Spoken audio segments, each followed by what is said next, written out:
नमस्कार, वंदे मातरम, जय हिंद। मैं अरुण कुमार 10 मिनट के शो में आप सभी का स्वागत करता हूं। दोस्तों, आप लोगों की काफ़ी डिमांड थी कि सर आप कैलेंडर टॉपिक से अगर ये शो कंटिन्यू करा दें।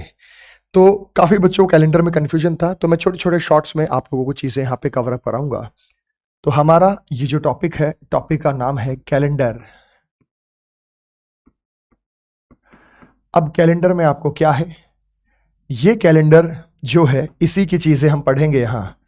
ये जो कैलेंडर हम पढ़ रहे हैं, ये मॉडर्न कैलेंडर है, जिसका नाम है ग्रिगोरियन कैलेंडर, जिसमें रोम के 13वें पोप ग्रेगरी ने इसकी रचना की थी। अभी जैसे जो महीने हैं जनवरी, फरवरी, मार्च, अप्रैल, मई, जून, जुलाई, अगस्त, ये इसमें महीने होते हैं। 2026, 2027, 2028, 2029 ये इसमें साल हैं और तारीख के हिसाब से तारीख यहाँ पर चलती है। तो कैलेंडर में सबसे पहले आप ये बात बहुत अच्छे से जानते हैं कि भाई इसकी बेसिक है कि एक सप्ताह में 7 दिन होते हैं और ठीक 7 दिन बाद जो 8वां दिन होता है वो रिपीट करता है। साल में 12 महीने, जनवरी से लेकर दिसंबर तक साल में हो जाते हैं यहाँ पे 12 महीने। लेकिन फिलहाल सप्ताह में 7 दिन और 7 दिन के बाद जो 8वां दिन होगा वो रिपीट करेगा। जैसे मेरे भाई मैं यहाँ पे बात करता हूं कि आज सपोज करो, फर्ज करें आज टुडे, मान लेते हैं आज मंडे है और कोई व्यक्ति ये कहे कि आज से 17 दिन बाद क्या होगा, आज से 17 दिन बाद क्या होगा। तो इस कैलेंडर के अंदर एक बड़ी प्यारी व्यवस्था है और वो है कि हर ठीक 7 दिन बाद जो 8वां दिन होता है वो रिपीट करता है। तो अगर आज मंडे है तो हम 7 दिन बाद भी मंडे कहेंगे, 14 दिन बाद भी मंडे कहेंगे, बचा 3। तो नेट हम 3 जोड़ दें, मंडे के बाद ट्यूसडे, वेडनेसडे, थर्सडे। तो यहाँ पर जो दिन आता है वो थर्सडे आता है, जिसे आप हिंदी में कहते हैं गुरुवार, बृहस्पतिवार, वीरवार। ये सब इसी के लिए कहा जाता है। लेकिन मैं कहता हूं कि अगर आज मंडे है, लेकिन मैंने कहा कि भाई आज का जो दिन है वो मंडे है और आज से 17 दिन पहले कौन सा दिन था, आज से 17 दिन पीछे, तो आप ये बात बहुत आसानी से जानते हैं कि आज से 7 दिन पहले भी मंडे था, 14 दिन पहले भी मंडे था। नेट मेरे पास ये 3 बचा, तो मैं मंडे से 3 दिन पीछे हो जाऊंगा। मंडे से 3 दिन पीछे जाएंगे तो एक दिन पीछे संडे, सैटरडे और फ्राइडे। तो मेरे सामने जो दिन आएगा वो फ्राइडे यानी शुक्रवार का दिन आएगा। तो फ्राइडे यहाँ पर आप लोगों का सही उत्तर होगा। तो सीधे शब्दों में आपको कुछ नहीं करना था, पूरे चैप्टर में 4 से डिवाइड करके देखना है। आपको 17 को 7 से डिवाइड करना है, 7 दूनी 14, शेषफल बचा 3। तो अगर बाद में पूछ रहा है तो 3 दिन आगे बढ़ जाओ, पहले पूछ रहा है तो 3 दिन पीछे हट जाए। जैसे फिर देखो सवाल नंबर 1 मान लो कोई ये कहता है कि ट्यूसडे है तो 117 दिन बाद कौन सा दिन होगा। अगर कोई कहे कि ट्यूसडे है तो 117 दिन बाद कौन सा होगा। कहता है कि सैटरडे, अगर सैटरडे है तो सैटरडे से 216 दिन पहले कौन सा दिन था। अगर कोई कहे कि 216 दिन पहले कौन सा दिन रहा था, आपको करना क्या है, इसी 117 को आप डिवाइड करेंगे 7 से डिवाइड करेंगे तो यहाँ पे आपके पास आएगा 15 सत्ते 105, 16 सत्ते 112, शेषफल हमारे पास आएगा 5। तो शेषफल हमारे पास 5 आया। तो ट्यूसडे से 5 दिन आगे वेडनेसडे, थर्सडे, फ्राइडे, सैटरडे और संडे। और 2 दिन पीछे भी जा सकते थे, ट्यूसडे से 2 दिन पीछे मंडे और संडे। तो यहाँ पे आपका आएगा, ये होगा आंसर संडे। 216 को हम 7 से डिवाइड करते हैं, 216 को 7 से डिवाइड करके शेषफल 6 बचेगा, 7 या 21, 6 बच गया। अब हमें यहाँ पे सैटरडे से 6 दिन आगे जाना है, Sunday, Monday, Tuesday, Wednesday, Thursday और फ्राइडे। तो यहाँ पे फ्राइडे आएगा। और अगर आप 6 दिन पीछे ना जाएं तो आगे ना जाएं तो आप 1 दिन पीछे जा सकते हैं। सैटरडे से 1 दिन पीछे जो होगा वो भी यहाँ निश्चित रूप से फ्राइडे होगा। तो सीधे शब्दों में अगर मैं बताऊं कि अगर कोई कहता है कि भाई 6 दिन आगे जाओ तो 1 दिन पीछे जा सकते हैं, 5 दिन आगे जाओ तो 2 दिन पीछे जा सकते हैं, 4 दिन आगे जाओ तो 3 दिन भी आप यहाँ पे पीछे जा सकते हैं। ये व्यवस्था है। अब मैं कहूं, क्योंकि पीछे जाना हमेशा मुश्किल होता है, अगर मैंने कहा कि आज फ्राइडे है, अगर मैंने आप लोगों को कहा कि आज फ्राइडे है और मैंने कहा आज फ्राइडे से 6 दिन पीछे क्या था, 6 दिन पहले क्या था, तो 6 दिन पहले क्या था मेरे भाई? अब 6 दिन उल्टा चलना, आप संडे टू मंडे सुना सकते हैं, मंडे टू संडे थोड़ा उल्टा चलने में आपको टाइम लगेगा। जनवरी से दिसंबर सुना सकते हो, जन फेब मार्च अप्रैल मई जून जुलाई, दिसंबर से जनवरी बोल के देखो, समय लगेगा। इसलिए एक दिन 6 दिन पीछे जाने की बजाय आप एक दिन आगे जाएंगे तो आंसर सैटरडे आएगा। कुल मिला के 6 दिन पीछे जाना, एक दिन आगे जाना, 5 दिन पीछे जाना, एक दिन आगे जाना, 4 दिन पीछे जाना, 2 दिन आगे जाना, 4 दिन पीछे जाना, 3 दिन आगे जाना, ये सब आप ये काम पैरेलली कर सकते हैं, क्योंकि सप्ताह का साइकिल जो बनता है वो 7 का बनता है। टोटल आपको यहाँ पे 7 रखना है। तो ये ग्रेगोरियन कैलेंडर है। अब ग्रेगोरियन कैलेंडर में चाहे आपको 1 लाख साल बाद कोई दिन निकालना हो, हमेशा 7 से डिवाइड करो। 7 से डिवाइड करने के बाद देखो कि शेषफल क्या बचा। जो शेषफल बचा उतना ही आगे या उतना ही पीछे आप बढ़ सकते हैं, जितना भी रिमाइंडर आपके पास बचा होगा। इसी में कहा जाए, मैंने कहा एक्स वीक और एक्स डेज में कुल कितने दिन होते हैं। एक्स वीक और एक्स डेज में कुल कितने दिन होते हैं।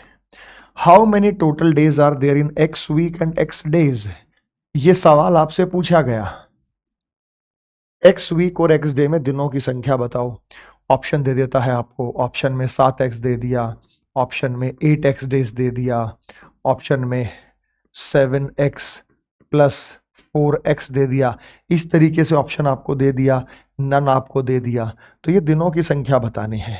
यार एक बात बताओ, जब मैंने कहा एक्स वीक और मैंने कहा एक्स डेज, एक सप्ताह में 7 दिन होते हैं, एक सप्ताह में 7 दिन होते हैं, तो एक्स सप्ताह में 7 इंटू एक्स 7x डेज हो जाएंगे।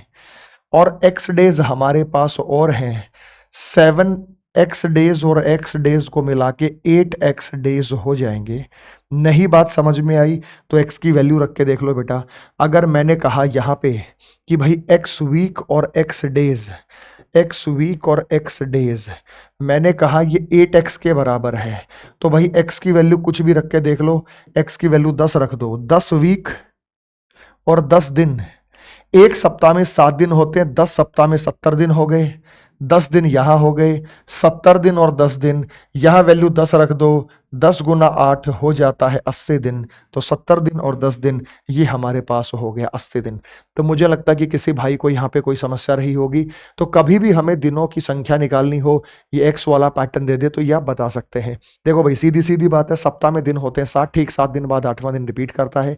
साल में 12 महीने होते हैं, और दिन किसी महीने में 30 दिन और किसी महीने में यहाँ पे 31 दिन भी होते हैं। अब आप मुझे बताइए कौन कौन से ऐसे महीने हैं जिसमें 30 दिन होते हैं। 30 दिन वाले महीने इस पूरे कैलेंडर में सिर्फ 4 ही हैं, वो है अप्रैल, वो है जून, वो है सितंबर और वो है नवंबर। अप्रैल जून सितंबर नवंबर, ये मत करना जनवरी फरवरी मार्च अप्रैल, ऐसे नहीं, आप बड़े हो गए हो आप। अप्रैल जून सितंबर नवंबर, बार बार बोले अप्रैल जून सितंबर नवंबर, अप्रैल जून सितंबर नवंबर, 4 महीने ऐसे हैं जिसमें 30 दिन होते हैं। अगर मैं इस 30 दिन के साइकिल को 7 से डिवाइड करूं तो मेरे पास रिमाइंडर 2 आता है। जिन महीनों में 31 दिन होते हैं फरवरी के अलावा, वो है जनवरी, फरवरी में 28 या 29, फिर है मार्च, मार्च के बाद फिर है अप्रैल, अप्रैल के बाद आया मई, मई के बाद आया जुलाई, जुलाई के बाद आया अगस्त, उसके बाद आया अक्टूबर, अप्रैल नहीं है, जनवरी मार्च अप्रैल, मार्च मई जुलाई अगस्त अक्टूबर और दिसंबर, ये 7 महीने हैं जिसमें 31 दिन होते हैं। 31 को 7 से डिवाइड करके रिमाइंडर यहाँ पे 3 आएगा। फरवरी, फरवरी अगर ऑर्डिनरी ईयर की है, साधारण वर्ष की है, तो उसमें 28 दिन होते हैं, 7 से डिवाइड करके 0 आएगा। फरवरी अगर लीप वर्ष की है तो लीप वर्ष की फरवरी में 29 दिन होते हैं, 7 से डिवाइड करके हमारे पास यहाँ पर 1 आता है। उसके बाद पूरा साल, एक ऑर्डिनरी ईयर, एक साधारण वर्ष, एक मैं पूरे साल की बात करूं तो पूरे साल के अंदर 365 दिन होते हैं, 7 से डिवाइड करके रिमाइंडर आएगा। और अगर मैं किसी लीप ईयर की बात करूं तो लीप ईयर में होते हैं 366 और मैं 7 से डिवाइड करके यहाँ रिमाइंडर 2 आएगा। ये पूरे चैप्टर का बेस है बेटा, ये आपको ध्यान रखना है। आगे सवाल इसे सोल्व होंगे, जहाँ क्वेश्चन के अंदर अप्रैल जून सितंबर नवंबर का जिक्र होगा वहाँ 2 लेना है, वह जनवरी से लेकर दिसंबर तक होगा वहाँ आपको 3 लेना है। ऑर्डिनरी ईयर का रिमाइंडर 0 लेना है, लीप ईयर का रिमाइंडर आपको 1 लेना है। पूरे साल के लिए 365 दिन 7 से डिवाइड करके 1 बचेगा और इस साल के अंदर 52 सप्ताह होते हैं। 52 सप्ताह 364 दिन में हो जाते हैं। एक साल में 52 सप्ताह होते हैं, 1 बच जाता है और 366 में हमारे सामने जो बच जाता है वो 2 बच जाता है। ऑर्डिनरी लीप की मोटे तौर पे पहचान क्या है? देखो, लीप ईयर वो है जो 4 से डिवाइड हो जाएगा। जैसे 2012 4 से डिवाइड हो गया, लीप ईयर है। 2016 4 से डिवाइड हो गया, लीप ईयर है। 2020 लीप से 4 से डिवाइड हो जाएगा, लीप ईयर है। 4 से डिवाइड करने के लिए आखिरी के 2 अंकों को देखते हैं। अगर आखिरी का 2 अंक 4 से डिवाइड हो रहा है तो वो लीप ईयर होगा, अदरवाइज वो ऑर्डिनरी ईयर कहलाएगा। साधारण वर्ष वो है जो 4 से डिवाइड नहीं होता। जैसे 2011 को आप 4 से डिवाइड करेंगे तो ये नहीं होगा तो ऑर्डिनरी ईयर है। 2026 को आप 4 से डिवाइड करेंगे, नहीं होगा तो ऑर्डिनरी है। 2021 को आप 4 से डिवाइड करेंगे तो नहीं होगा तो ये भी एक ऑर्डिनरी ईयर है। ये मैंने एक ब्रीफ इंट्रोडक्शन दिया है जल्दबाजी में, मतलब कि मेन चीजें आपको यहाँ पे क्या ध्यान रखनी है इस कैलेंडर चैप्टर के बारे में। अब इनका यूज होगा, जो अगली वीडियो आप देखेंगे उस वीडियो में इसका यूज होगा कि हम इनका क्या क्या यूज कर सकते हैं। तो सीक्वेंस में वीडियो देखेंगे तो आपको जरूर समझ में आएगा। तो मेरे भाई सीक्वेंस में सिस्टमैटिक तरीके से वीडियोस को देखते रहेगा। आगे आने वाली वीडियोस हमारी इसी क्रम में आते रहेंगी। पूरा कैलेंडर का कॉन्सेप्ट मैं आप लोगों को क्लियर करा दूंगा। तो भाई हर महीने हमारा एक प्रथम बैच आता है जो इस महीने भी शुरुआत की है। इसी तरीके से बेहतरीन क्लासेस और बेहतरीन वीडियो के लिए आप इस बैच में शामिल हो जाइए और मेरे साथ मन लगाकर एग्जाम की तैयारी करें। मिलते हैं, जय हिंद।